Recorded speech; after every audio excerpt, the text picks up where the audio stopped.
Welcome.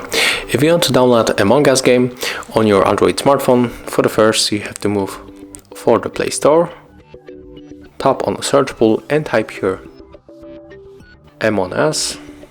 You can also take this from the quick list, and there's the application from it is the icon and also the name of the company. So let's install the game.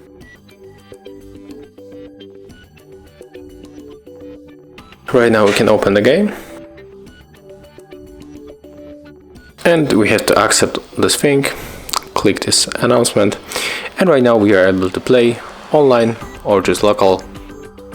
But you can also go for the settings, and here you are able to change the language, for example. So that's how it looks. Thank you guys for watching. Leave thumbs ups, comments and subscribe to our channel.